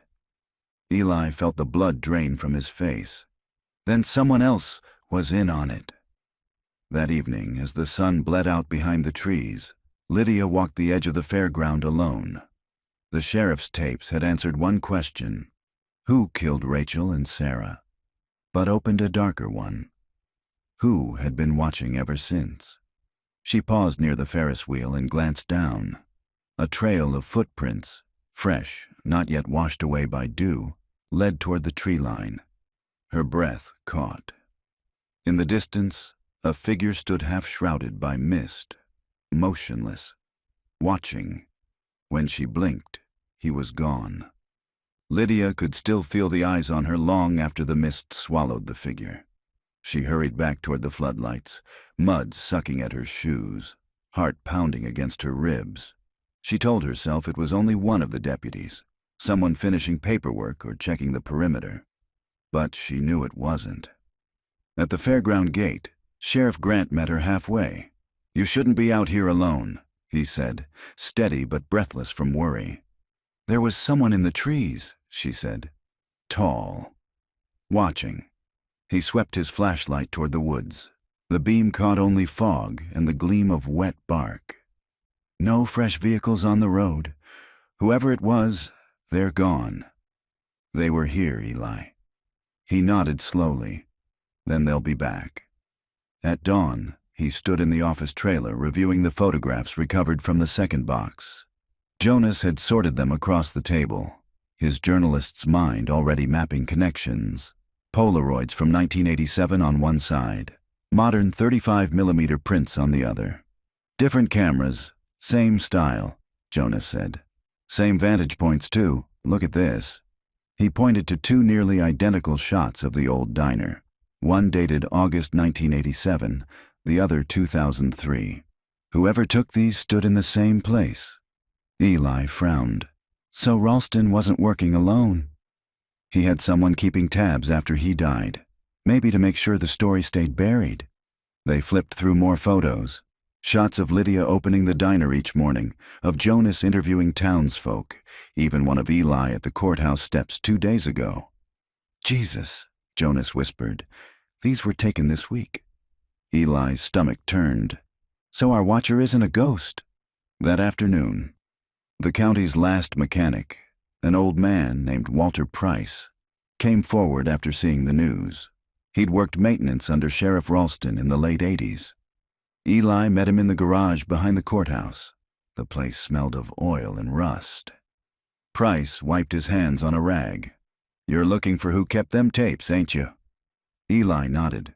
You know something? I welded that safe under the Ferris wheel for Ralston myself. He paid me cash, said it was for county receipts, but I knew better. Did anyone else know about it? Price hesitated. His son might have. Ben Ralston. Kid was maybe 15 back then. Kept hanging around the station, always borrowing his daddy's camera. Ben Ralston's still around. Lives out past the reservoir. Never did much after the old man died. Keeps to himself. Folks say he's got his daddy's eyes. Evening fell blue and sharp over Harper. The rain had cleared, leaving the roads mirror-slick and empty. Eli drove out toward the reservoir, Jonas riding shotgun with a tape recorder running. Ben Ralston, Jonas said. You think he's the one watching? I think he grew up learning exactly how to disappear in plain sight. They found the house half hidden by cedar and rusted cars. One porch light burned weakly, casting a cone of yellow on the gravel. Eli knocked once, twice. No answer. He turned the knob. The door creaked open. Inside smelled of dust and film chemicals. On every wall hung photographs, hundreds of them, tacked in rows like evidence boards. Faces, streets, the creek, the fairground, Lydia's diner. At the center of it all, an old television flickered with static, the blue glow painting the room like lightning. Jonas whispered, "This is a shrine." A sound came from the back room, footsteps, deliberate, slow. Eli drew his sidearm. Ben Ralston, Sheriff's Department, come out where I can see you. A tall man stepped into the doorway. Mid-40s, pale eyes, camera strap hanging from his neck. He raised both hands. Don't shoot, Sheriff. I've been expecting you back at the station. Lydia sat in the dim hallway, hands clenched in her lap. Through the office window, she could see Eli questioning Ben Ralston under harsh fluorescent light. Jonas recorded from the corner, every word etched in the air. Eli laid one of the recent photos on the table. You took this. Ben nodded. I take them all. Why? To remember. Remember what? What my father did. What you people let him do. His voice cracked with a strange mix of grief and fury. He said he was saving the town. Said those girls were trouble. When he came home that night, he was covered in mud. Told me to forget it. So I didn't. I kept the truth. I watched everyone who looked away. You've been stalking them for decades, Eli said. Watching, Ben corrected. So when the water went down, I'd know when the dead came back for him. He leaned forward, eyes glittering. You think this is over, Sheriff? My father wasn't the first. He just took orders. Eli froze. From who? Ben smiled faintly. You'll see. They never left Harperator when the interview ended. Lydia approached Jonas outside. Did he tell you anything useful? Useful, Jonas said. He just opened a whole new hole in the ground. He showed her one of the photographs Ben had taken, dated just 2 nights earlier. It showed a group of older men gathered in the shadows behind the courthouse, the same faces that filled the county commission for 30 years. In the background, half hidden by a tree, stood Eli Grant himself. Looks like your sheriff's been watched too, Jonas said. Lydia stared at the photo. The realization settled like cold lead. Or warned, she said quietly. That night, Eli sat alone in his office, The photo spread on the desk before him. Outside, the cicadas had gone silent. He thought of Ralston's voice on the tapes, the tremor before the shot, the way guilt had survived long past its maker. He looked toward the window. For a heartbeat, he thought he saw movement across the street, a shadow shifting behind the courthouse oaks. He reached for the light switch, plunged the office into darkness, and waited. In the faint reflection of the glass, a figure stood watching from the lawn, camera glinting like an unblinking eye. When Eli stepped toward the door, the shadow turned and melted into the trees. Morning came thin and pale, the kind of light that bleaches everything honest. Sheriff Eli Grant hadn't slept. The photograph of the courthouse meeting still lay on his desk. He'd stared at it for hours, not just at the faces of the old county men, but at his own blurred silhouette standing among them. He didn't remember being there. When Jonas walked in, coffee in one hand, notebook in the other, he stopped short. "You look like hell." Eli managed a half smile. "Feel worse. Sit down." Jonas set the coffee on the desk. "Ben Ralston's statement checks out. I cross-referenced names on the old county payroll. Every man in that photo was on the commission in 1987. Every one of them worked the fair that year." Eli rubbed his temples. "What are you saying?" "I'm saying Ralston wasn't just covering up a murder. He was protecting his friends." Jonas slid a folder across the table. Inside were photocopies of property ledgers, bank transfers, and a faded document stamped in red. Harper Development Committee, 1986. Eli flipped through it. "County contracts. Construction permits, fake ones," Jonas said. "Issued for fairground improvements that never happened. The money went missing, $40,000. The same month the girls disappeared, Eli looked up, face hardening. "You think Sarah and Rachel found out? Or saw something they shouldn't have?" By mid-morning, Lydia arrived at the station. She'd been helping the state team catalog the evidence from the fairground, but her eyes told a different story. Sleepless, haunted. "You found something, didn't you?" she asked. Eli nodded. "Looks like Ralston and his buddies were laundering county money through fake construction projects. My guess, the girls overheard a conversation or stumbled on a ledger." Lydia's voice trembled. "So they killed them to keep it quiet," Jonas added quietly, "and made it look like a runaway case." Ralston was good at that. She stared at the wall of photos. Sarah, Rachel, the fairgrounds, Ralston's badge. How many people knew? Eli hesitated. "Too many. And some of them are still alive." They started making calls. Old council members, fair vendors, county clerks. Most hung up. One pretended not to remember. Another said, "You don't stir ghosts, Sheriff." You let them sleep by noon. They'd compiled a list of names. Harold Nash, Carl Benton, Warren Lee, Tommy Stroud. All former members of the Harper Development Committee. All retired.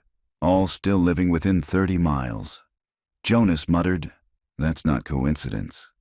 That's a pact." Eli called the Austin DA's office, requesting warrants. The operator transferred him twice before someone finally picked up. "Sheriff Grant? This case is officially under review. You're to hold off until the state team arrives. Understood?"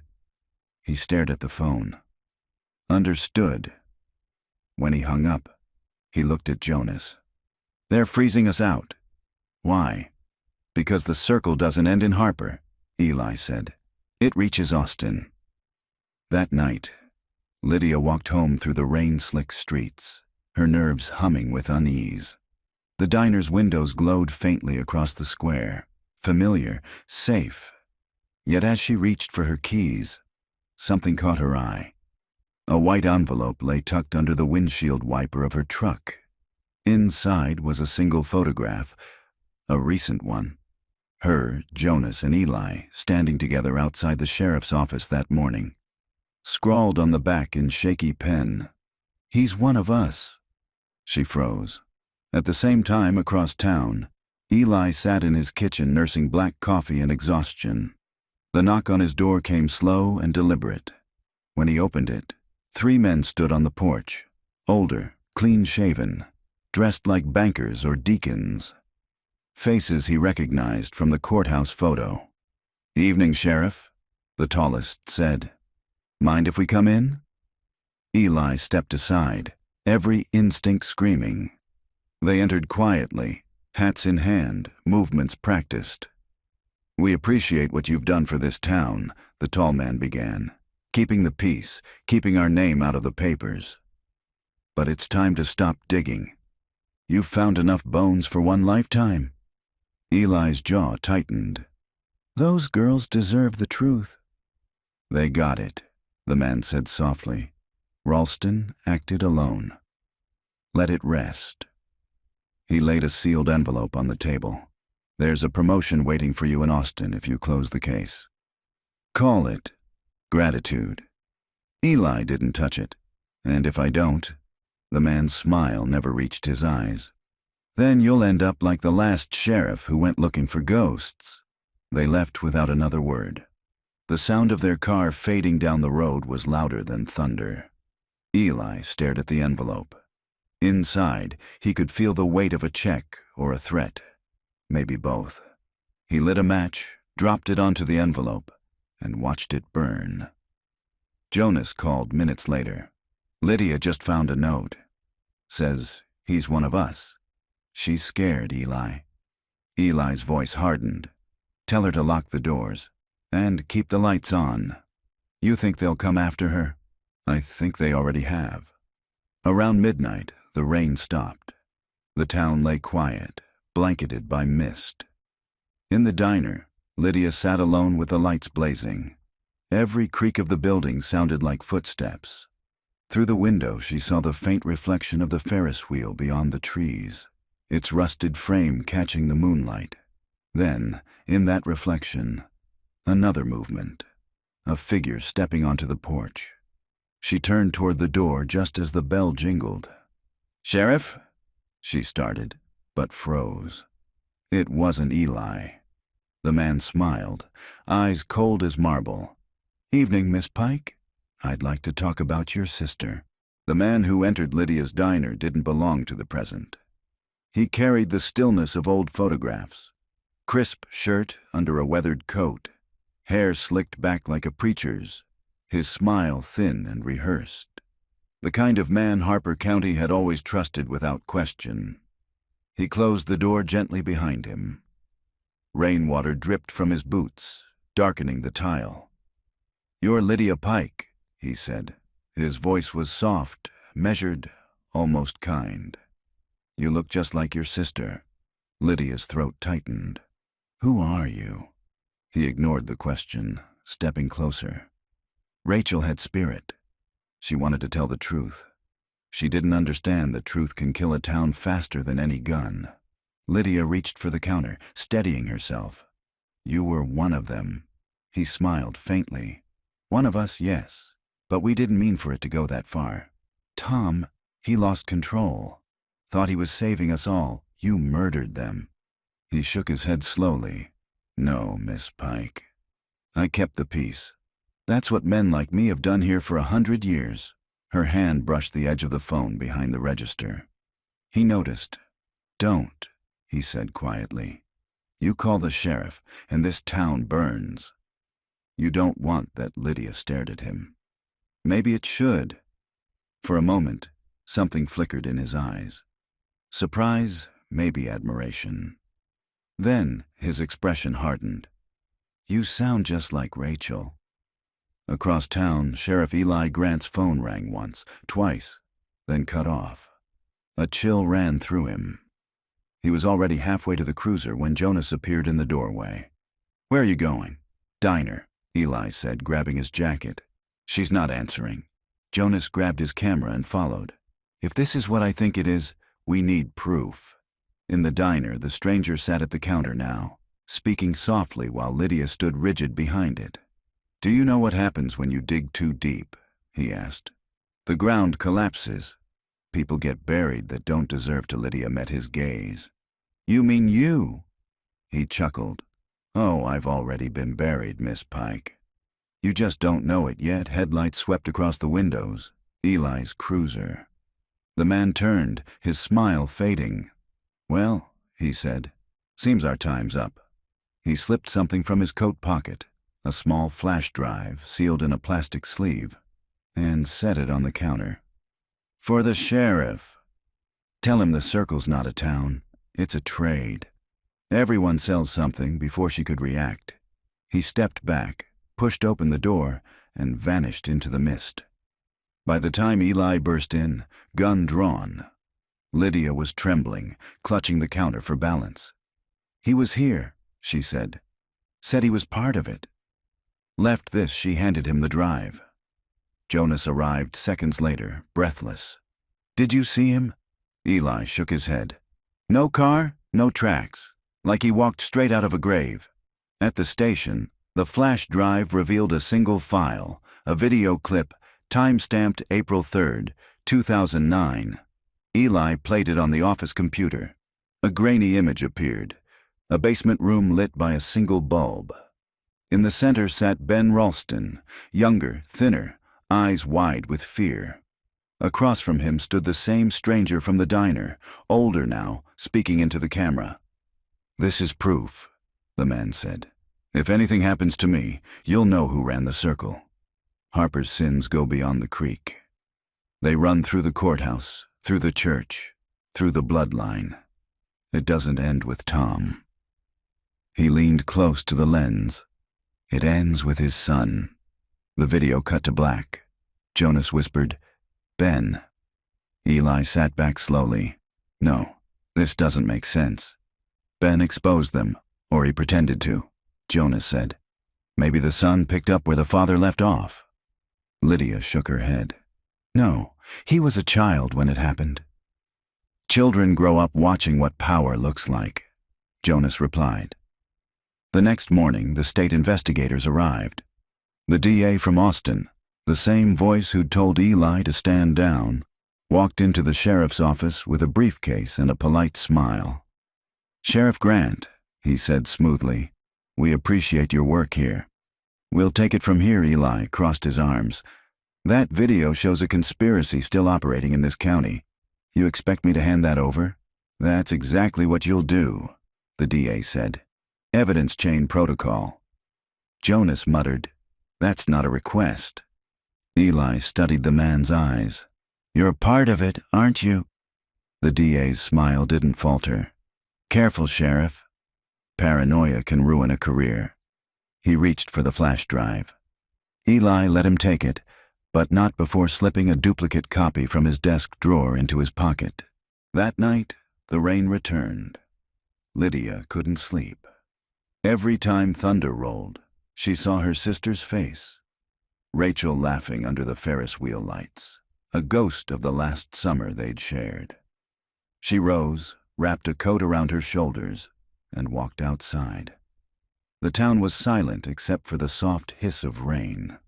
She crossed the square, drawn toward the faint glow of the fairground lights. From across the field, she saw someone standing by the Ferris wheel, still as a statue. She stopped. "Rachel?" she whispered, half a prayer, half a plea. The figure tilted its head, and lightning flashed, revealing not her sister, but Ben Ralston, his eyes gleaming with something feral and broken. "Shouldn't have kept digging," he said softly. The rain thickened into a silver curtain, muting the world to breath and thunder. Lydia stood frozen by the fairground gate, water sliding down her face. Ben Ralston watched her through the downpour, motionless except for the twitch of his jaw. The Ferris wheel loomed behind him like a rusted halo, each bolt glinting when lightning cracked the sky. "Ben," she called. Her voice trembled but didn't break. "You don't have to do this." He stepped closer. "Don't I?" His hair was plastered to his forehead, eyes bright with a feverish light. "My father built this town on lies, Miss Pike. You think anyone else can live with that truth? They all helped him. The church, the deputies, even the school board. They paid to keep the blood quiet." Lydia's heart pounded. You could have told someone. You could have stopped it. I tried. He laughed once, high, sharp, brittle. When I showed them the tapes, they told me I was sick, said I was hearing ghosts. He lifted something from his coat pocket, a pistol, old and blued, the kind the county issued in the 80s. The lightning flashed again, and Lydia saw the initials carved into the grip. T.R. Tom Ralston. You kept his gun, she whispered. I kept everything, Ben said, because no one else would remember. Eli and Jonas reached the fairground minutes later, their headlights cutting through the storm. The radio had gone dead miles back. The wind howled through the open window as they skidded to a stop on the mud. They saw her first. Lydia, standing in the floodlight's edge, hands raised. And Ben, the gun steady at his side. Eli stepped out slowly, palms open. Ben, put it down. Ben turned, rain streaking his face like tears. You found the tapes. You heard him. You know what he did. I do. Eli said. And that's why this has to end right here. You're not your father. Ben shook his head. No, I'm worse. I believed him when he said Harper needed protecting. I thought maybe the town deserved saving, but all it ever wanted was silence. He gestured toward the Ferris wheel. You see that? That's the heart of it. That's where they met, where they made their deals, where they buried my mother's faith in this place. You think you can clean that with one arrest?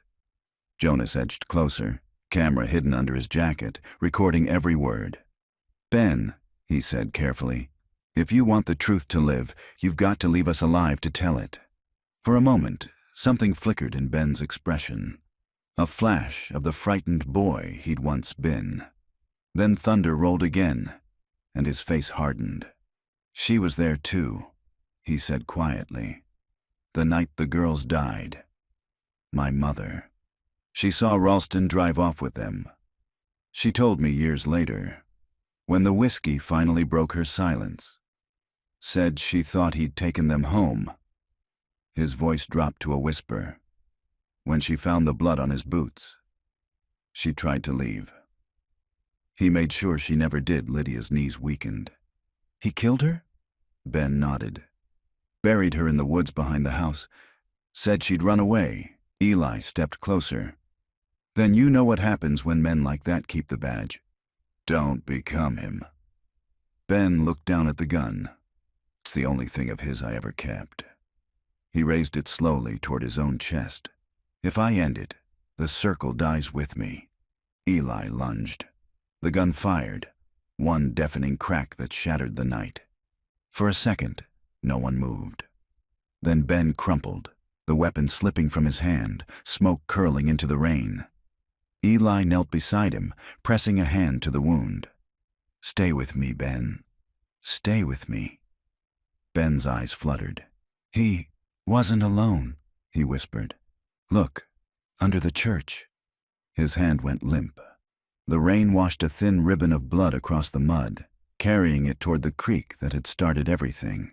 At sunrise, paramedics took the body away. Lydia sat wrapped in a blanket on the back bumper of an ambulance, silent. Jonas crouched beside her. He said, under the church. You think he meant records? Bodies? She stared toward the horizon, where the first light touched the rusted Ferris wheel. Maybe both. Eli joined them, face drawn, eyes rimmed red. I called a team. We'll start digging as soon as the ground dries. Whatever's under there, we finish this. Lydia looked at him. And when we do? Eli took a slow breath. Then Harper finally gets to choose what it wants to be, quiet or honest. That evening the rain finally stopped. The fairground sat empty again, puddles reflecting a bruised sky. Jonas packed his camera gear into the trunk, hesitating before closing it. You going to give this footage to the state? Eli shook his head. Not yet. Truth has a way of dying in paperwork. He looked toward the creek. The water had risen, calm now, as if nothing had ever stirred its depths. We'll find what's under that church, he said, and then we tell it all. By dawn, Harper County was slick with fog and ash-colored light. The rain had stopped, but the earth still steamed from the storm. The church stood on the hill at the edge of town, St. Matthew's, white-clapboard walls leaning under the weight of decades. Lydia, Jonas, and Sheriff Eli Grant watched from the road as a small excavation team assembled near the foundation. Yellow tape fluttered in the damp breeze. Eli's voice was low. Ben said, "Under the church. If he was right, we'll know soon." Lydia clutched her coat tighter. He was right about everything else. Jonas lifted his camera. "You sure you want this on record?" Eli nodded. "If we're digging up ghosts, we're not burying them again." The first shovels broke ground at 8:10 a.m. The soil was heavy and dark, soaked through. A few minutes in, one worker's spade hit something hollow. Wood, then concrete. Eli crouched beside the hole. "Careful. Widen it." They scraped away the mud until a trap door emerged.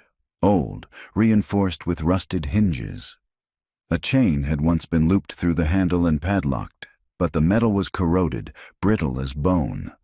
One of the deputies pried it open. The smell hit them first, damp earth and rot, sealed for decades. Jonas gagged softly behind his camera. Lydia whispered, "Oh my God." A narrow stairway descended into the darkness below the church. The air that rose out of it was cold, still, untouched by time. Eli flicked on his flashlight. The beam sliced through the dust. "Stay behind me." The steps creaked under their weight. At the bottom, the tunnel opened into a low brick chamber lit only by their flashlights. The floor was packed earth. Wooden crosses leaned against the walls, dozens of them, each carved with initials. Lydia knelt to trace one, R.P. Rachel Pike, next to it, S.M. Sarah Miller. Jonas panned the camera slowly. There must be 20, maybe more. Eli moved to the far wall. In the beam of his light, a table appeared. Steel legs, stained surface. A collection of ledgers sat stacked neatly beside it, bound in twine. He flipped one open. Handwritten entries in neat cursive filled the pages. Donation, Harper Development Committee expenditure, discretionary maintenance, St. Matthew's witness, TR, CB. Eli's voice shook. "These are payoffs." Every payment for silence, Lydia's breath came shallow. So the church was the Circle's vault. This is where they kept their records. And they're dead.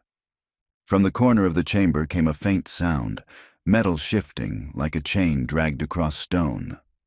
Eli raised his light. A second door, half hidden behind an old baptismal font, stood slightly ajar. Beyond it, another small room. Inside were boxes, dozens of VHS tapes, their labels faded but legible under dust. 1987 Fairgrounds, Ralston, Nash. Street, Trial Prep, 1988, Private. Jonas whispered, "Every meeting, every confession." "They filmed it," Eli nodded grimly. "Ben's proof." This is what his father used to control them. He turned toward the stairs. "Bag everything. We take it all to Austin." Lydia lingered by the crosses, her hand brushing the one marked RP. She whispered, "You can rest now, Rachel." By mid-afternoon, the site buzzed with officers and media trucks. Word had spread. The town that had whispered for 38 years now stood in stunned silence on the hill, watching the past come out of the ground. Jonas filmed everything, his lens trembling slightly. "You ever seen anything like this?" he asked a deputy. The deputy shook his head. "Not in this lifetime." At sunset, Eli stood at the edge of the excavation pit, staring down into the dark mouth of the cellar. The DA from Austin arrived in a black sedan, flanked by suits. He looked pale, drawn, not so smooth now. "You dug too deep, Sheriff," he said quietly. "You've opened something that won't close." Eli faced him. "Good. Maybe it's time everyone saw what's been rotting under their feet." The DA hesitated, then sighed. "You'll have protection. There are names in those ledgers that reach higher than this county. You'll be getting calls from Washington." Eli didn't answer. He just turned and walked back toward the church. Night fell. The news crews packed up, leaving the town hushed and raw. Lydia stood alone near the porch steps of the church. The smell of soil and rain hung heavy in the air. Eli joined her, hands in his pockets. "She would have liked this," Lydia said softly. "Rachel. The truth out in the open." He nodded. "It doesn't bring her back, but it stops the lies." Jonas approached, holding his camera. "Everything's backed up. The footage, the files, the ledgers. Nothing disappears this time." "Good," Eli said. The three of them stood in silence, listening to the wind move through the pines. For the first time, Harper County sounded like an honest place. Not peaceful, but unburdened. 2 months later, Harper County looked different under the same Texas sun. The courthouse lawn, once the stage for whispers and denials, now bore a bronze plaque inscribed with the names of every known victim found beneath St. Matthew's Church. Fresh flowers were always there, sometimes left by strangers, sometimes by Lydia Pike, who still visited every Sunday morning before opening the diner. The news vans had long gone. So had the men in suits. But the echoes of what they unearthed lingered like humidity in the air. Heavy, invisible, everywhere. Eli Grant was still sheriff, though he'd turned down the promotion to Austin. The governor's office had called it commendable restraint. He called it unfinished business. He spent most of his days combing through archives, identifying the initials carved into those crude wooden crosses. 37 in total. Not just Sarah and Rachel. Women, drifters, men who disappeared from the county between 1971 and 1989. Lives quietly erased while the circle preyed above them. Eli's deputy found him one morning sitting in the church basement, staring at the empty space where the crosses had been removed. "You still looking for ghosts?" the deputy asked gently. Eli smiled faintly. "Just listening to make sure they're gone." Jonas Kells sold his footage to a national network 6 weeks later. The documentary aired under the title, The Circle Beneath Harper County. It opened with his voiceover and closed with a line that made even Eli's throat tighten. "The past doesn't rest until someone stands still long enough to hear it breathing." The film won awards, but Jonas didn't care much for interviews. He moved out to a small ranch near Llano, said he liked the quiet. When people asked if he ever feared for his life after exposing the circle, he would simply say, "Fear's what keeps the truth from rotting." Lydia Pike reopened the diner. She changed its name from Marcy's Place to Rachel's Table. Locals came from counties away, ordering pie and coffee just to sit in silence near the woman who had brought her sister's story home. Sometimes, when the lunch rush quieted and the ceiling fan hummed its slow rhythm, Lydia would look toward the window and imagine Rachel sitting in her old booth, sunlight spilling across her freckles, her laugh caught in the air. She never spoke of the night at the fairgrounds again, but each year, on the anniversary of her sister's disappearance, she left a single blue ribbon tied to the Ferris wheel's lowest beam. One cool autumn morning, Eli stopped by the diner. The air smelled of coffee and cinnamon. Lydia poured him a cup and asked, "You ever sleep?" He chuckled softly. "Sometimes." "You?" She shook her head. "Not when it rains." They sat in silence for a while, the kind that comes after long wars. Outside, kids played in the square, their laughter echoing off the storefronts that had once hidden secrets. "I keep thinking," Lydia said finally, "what if Rachel and Sarah hadn't been curious that night? What if they'd just gone home?" Eli looked at her. "Then someone else would have disappeared. Maybe both of us would still be living in a lie." Lydia nodded. "I guess truth always finds a way." He smiled. "Eventually." That evening, Eli drove out of town and stopped near the fairground. The Ferris wheel was a skeleton now, dismantled and fenced off. He stood where the creek curved past the field, the same creek where everything had begun. The water was calm, reflecting the bruised colors of sunset. He knelt and tossed a pebble in. Ripples spread wide, then disappeared. For a moment he thought he heard voices in the wind, laughter, faint and familiar. Maybe memory, maybe something deeper. Either way, it felt like forgiveness. He whispered into the quiet, "Rest. Now." Then he turned, the sky darkening behind him, and walked back toward the lights of a town learning, finally, how to live in the open.